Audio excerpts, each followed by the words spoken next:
मेरी ये यात्रा भी पिछली दोनों यात्राओं के आगे की ही कड़ी है। श्रीनगर और गुलमर्ग घूम लेने के बाद हमारा अगला पड़ाव था वैष्णो देवी। तो फाइनली हम श्रीनगर से जम्मू पहुंच ही गए। माता रानी का दरबार जम्मू से ज़्यादा दूर नहीं है। दूरी लगभग 45 किलोमीटर है, यानी 1 घंटे का सफ़र। हम बस के द्वारा जम्मू से कटरा पहुंच गए। कटरा एक छोटा सा शहर है। दूर दूर से माता के दर्शन के लिए आए यात्री कटरा से ही अपनी यात्रा शुरू करते हैं। पहुंचते पहुंचते शाम हो गई थी। यहाँ धर्मशाला या होटल मिलना कोई कठिन काम नहीं है। अगले दिन सुबह नाश्ता करने के बाद हम यात्रा रजिस्ट्रेशन काउंटर गए। यात्रा शुरू करने से पहले यात्री पर्ची लेना अनिवार्य है। अब हम चल पड़ते हैं माँ के दरबार की तरफ।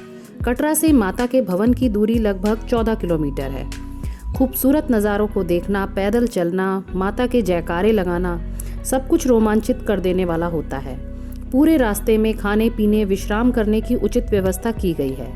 आखिरकार शाम तक हम माता के भवन पहुंच ही गए। स्नान किया, कपड़े बदले, माता रानी के दर्शन किए।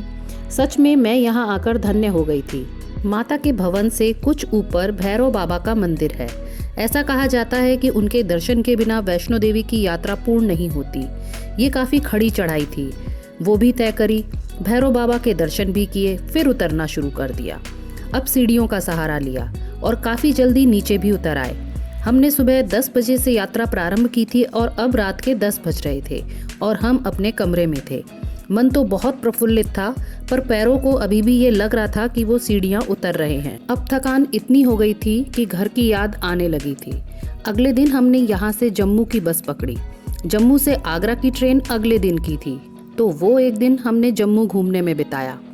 जम्मू में ढेरों नए पुराने बहुत सारे मंदिर हैं। इसी कारण इसे मंदिरों का शहर भी कहा जाता है। पता चला कि यहाँ का सबसे प्रसिद्ध स्थान है रघुनाथ मंदिर, जो कि जम्मू शहर के मध्य में स्थित है। यह मंदिर न सिर्फ हिंदू धर्म की आस्था का बल्कि जम्मू की भी पहचान है। रघुनाथ मंदिर भगवान राम को समर्पित है। मंदिर में कई देवी देवताओं की मूर्तियाँ लगी हुई हैं। इस मंदिर में हिंदू धर्म के 33 करोड़ देवी देवताओं के लिंगम भी बने हुए हैं।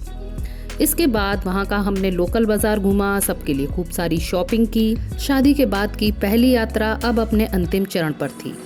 अब हम वापस आगरा जा रहे थे।